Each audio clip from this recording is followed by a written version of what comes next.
నంద్యాల పట్టణంలో మహిళలు లైసెన్స్ లేకుండా వాహనాలు నడిపితే చర్యలు తీసుకుంటామని ట్రాఫిక్ సిఐ చాంద్ బాషా తెలిపారు. నంద్యాల పట్టణంలో మహిళలు లైసెన్స్ లేకుండా వాహనాలు నడిపితే కఠిన చర్యలు తీసుకుంటామని, భారీ జరిమానాలు విధిస్తామని పట్టణ ట్రాఫిక్ సిఐ చాంద్ బాషా తెలిపారు.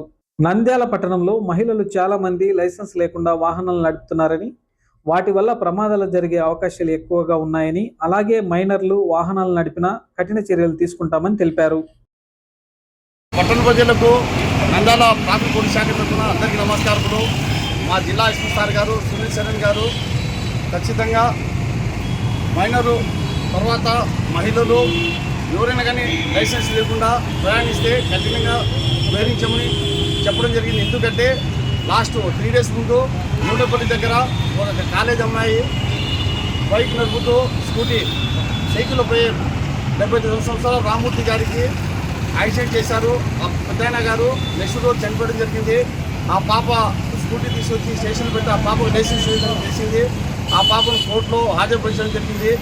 తర్వాత జడ్జి సార్ గారు ఏమి ఆర్డర్స్ ఇస్తారో దాని ప్రకారం మేము ఫాలో కావాల్సి వస్తుంది. దయచేసి మేము పెళ్లి పోలీసులు చెప్తున్నాం. ప్రతి సిస్టర్స్కి అందరికీ స్కూటీ నడిపే మహిళలకు పెళ్లి పోలీసులు అవేర్నెస్ పెడుతున్నాము. ఒకరోజు మీరు మార్నింగ్ వెళ్ళి మీ భర్తను కానీ మీ ఫాదర్ కానీ మీ బ్రదర్ని కానీ తీసుకుని ఆర్టీఓ ఆఫీస్లో మీ ఆధార్ కార్డు ఓటర్ ఐడి మీ 2 ఫోటోలు తీసుకెళ్తే మీకు లైసెన్స్ ఇస్తారు. మీకు లైసెన్స్ ఉందనుకోండి 5,000 రూపాయలు జరిమానా ఇచ్చి కాపాడుకుంటారు. అలాగే ఏదైనా బై మిస్టేక్ యాక్సిడెంట్ అయినా కూడా మీకు లైసెన్స్ ఉంది కాబట్టి మీరు కూడా సేఫ్గా ఉంటారు.